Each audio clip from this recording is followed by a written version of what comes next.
guys, அஸ்ஸலாமு அலைக்கும். Welcome to தம்பி குக்கிங். இன்னைக்கு நம்ம வீடியோவில் என்ன சமைக்க போகிறோன்னா நல்ல கார சாரமாக முழு முயலை வச்சு பிரியாணி தான் பண்ண போகிறோம். வாங்க எப்படி செய்கிறதுன்னு பார்க்கலாம். இந்த முயலை தான் சமைக்க போகிறோம். இந்த முயலை 200 ரூபாய் கொடுத்து வாங்கிட்டு வந்தோம். உங்கள் ஊரில் முயல் கிடைக்குமா?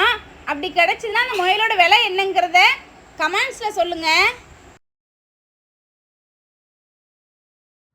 நம்ம கடைக்கு போய் முயலை அறுத்து உரிச்சு எடுத்துட்டு வந்துடலாம்.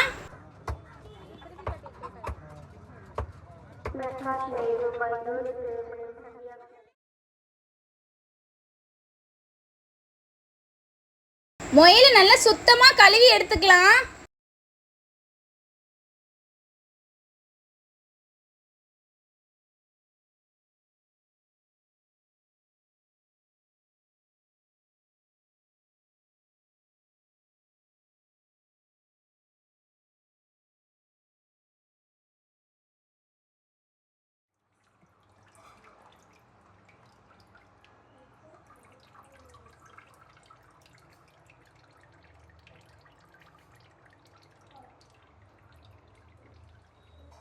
சுத்தமாக க்ளீன் பண்ணி எடுத்தாச்சு.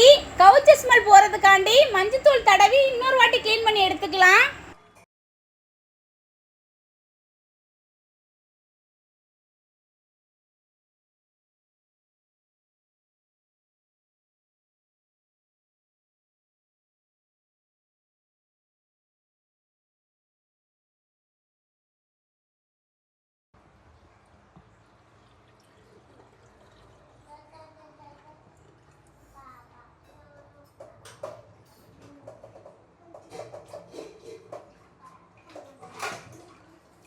வாங்க பிரியாணி செய்ய ஸ்டார்ட் பண்ணிடலாம். ஸ்டவ்வை ஆன் பண்ணி அடுப்பில் சட்டியை வச்சு வீட்டில் செஞ்ச சுத்தமான பசு நெய் ஊற்றிக்கலாம். வெங்காயத்தை சேர்த்துடலாம். வெங்காயத்தினுடைய நிறம் மாறுற வரைக்கும் நல்லா வதக்கிடலாம்.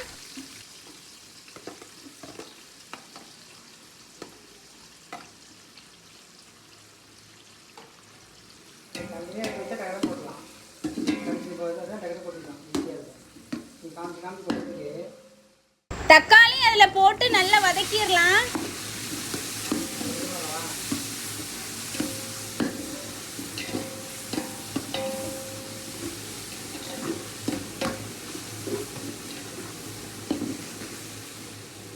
பச்சை மிளகாய் போட்டுடலாம்.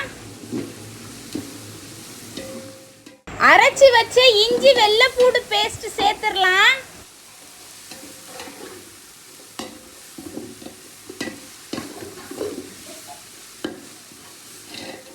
வெட்டி வச்ச புதினா இலையை சேர்த்துக்கலாம்.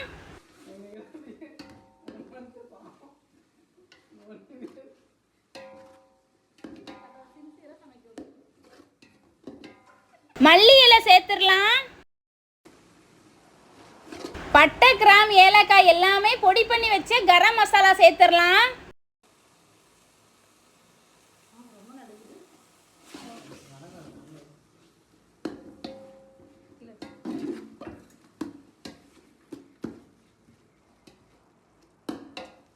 தயிர் சேர்த்துடலாம்.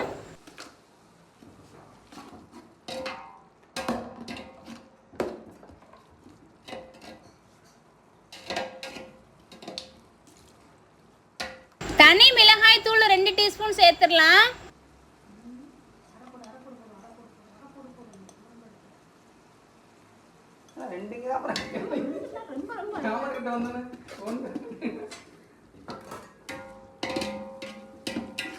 மஞ்சத்தூள் 1/2 டீஸ்பூன் சேர்த்துடலாம்.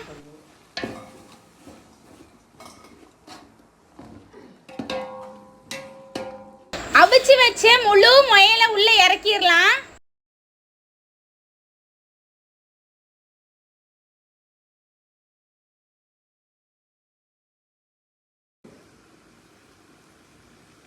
பிரியாணிக்கு தேவையான அளவு தண்ணி ஊற்றிக்கலாம்.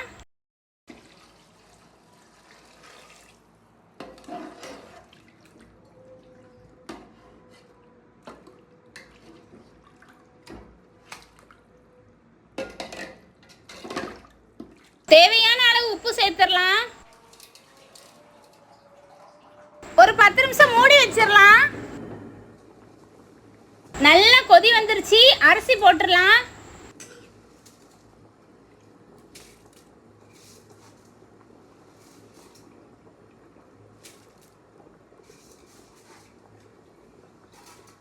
இப்போ தம் போட்டுடலாம். அடுப்பில் செய்கிறதா இருந்தால் கங்கில் தம் போடலாம். நம்ம ஸ்டவ்வில் செஞ்சதுனால பழைய தோசைக்கல் வச்சு அதில் தம் போட்டுடலாம். மல்லி இலையை தூவி 2 டீஸ்பூன் நெய் விட்டுறலாம்.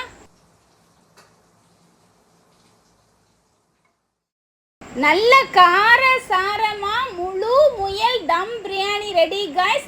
நீங்களும் உங்கள் வீட்டில் ட்ரை பண்ணி பாருங்கள். எப்படி இருந்துச்சுன்னு கமெண்ட்ஸில் சொல்லுங்கள் கைஸ்.